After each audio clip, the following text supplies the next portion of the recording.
Hello, it's Annabelle Beckwith here once again with one of my beanbag talks, and today I'm going to share with you social styles. Once again, this is something that I have found incredibly useful in understanding just my interactions with people, not just at work but socially as well. If you go to tracom.com, you will find all of the background that you need to know about this brilliant personality profile. And why do I say brilliant? Well, there are, of course, many personality profilers on the market which will give a detailed and in-depth analysis of your styles, your traits, your instinctive style, what you are naturally inclined to do, your learned behaviours and so forth.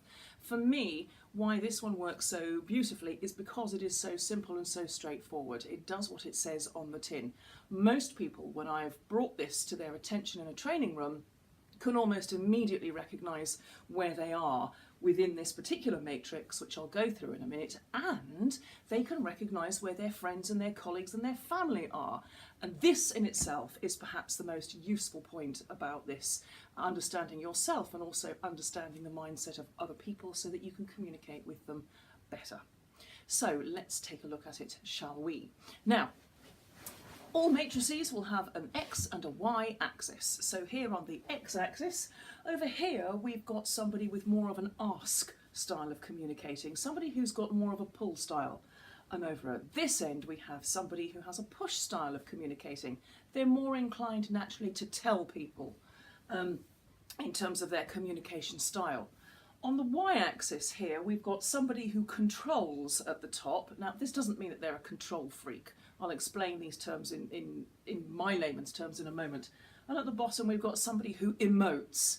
Now, for me, I find it easier to understand what exactly this means in real life by thinking this is a head person, somebody who thinks and is more inclined to logic. This is a heart person, somebody who is more inclined to feel. That's just the way that I think of it, and this has helped me. So if it helps you, then great. So there we have it, and we have, of course, our four squares within this particular matrix. Now, as you'll see, I'll have written some statements just here, and in a moment, hopefully, it will become clear why I've written those. So let's just go through the model and then think of some examples in real life. So we might have somebody up here who has more of a controlling, more of a head mindset, and they're inclined to tell people in terms of offering instruction and so forth, leading projects, whatever it might be. This person is the driver. It's a very strong style. You find it a lot in people who are strong leaders. These are the people who are saying, here's the task, here's what we're focused on, here are the results we're aiming for, let's just get on with it. Very useful in some circumstances. Let's move round. Over here we have the person who still tells, still a very presentation style, but they're a little bit more feeling in terms of how they come across. These people, according to social styles, are the expressives.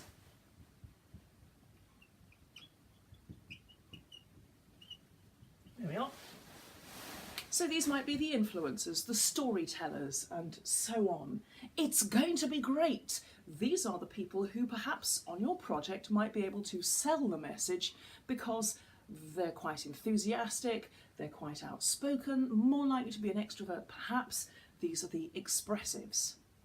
Now, moving across to this side of the axis, we've got the people who are emotive. They're still feeling, and they want to ask questions. They want to make sure that everybody is okay. And these people are the amiables. Now, if you're a people person, and you're very concerned with how does the team feel, is everybody on board with this, is everybody working well together, is there social cohesion within the team and within the project team, you may find that you're quite strongly within this category here. And up here we have those people who controls as a headspace, thinking, logic, and also asks a lot of questions. Give me the process, give me the details, that's what I want to know. And these people, no big surprise, are analytical. So there we have the four styles. The driver, let's just get on with it. The expressive, it's going to be great. the amiable, is everybody on board with this? Is everybody okay? And the analytical, give me the process, give me the details, give me the data. Here's the thing, you yourself will know where you fit within these particular quadrants. There's a few points to make. The first is, most people are a mix of all of these. You may find that you or people you know are very strongly one or the other, perhaps at the expense of something else. And that's potentially what to watch out for. If we are very, very strongly in one of these particular quadrants, we may be quite annoying, yes we may, to somebody in one of the other quadrants. It's worthwhile looking at the pros and cons of each of these. We can see, for example, if you're a driver, this is really useful if there's a pressing project, a pressing deadline, and we need to get on with it. There may be a time, though, where that ruthless and relentless driving for results may come across to somebody over here, perhaps, who is more people-orientated, as being heartless and cold and inconsiderate of other people. Now, more often than not, somebody who is a driver would say, no, I'm not those things. I am considerate of people, but we've got results to achieve. And you can see where conflict might arise. I find myself more in this area here, particularly with regard to the expressive. And I know that sometimes people will say, well, the expressives, they talk a lot, don't they? But there's no substance to the style. Now, as somebody who sits between these, I would think, well, I'm not like that. Of course there's substance behind what I say, but I have to admit that sometimes that's not what might come across. I also tend to be a big picture person. I get quite annoyed sometimes by the analytical people asking me for detail and data and minutiae because I find that boring.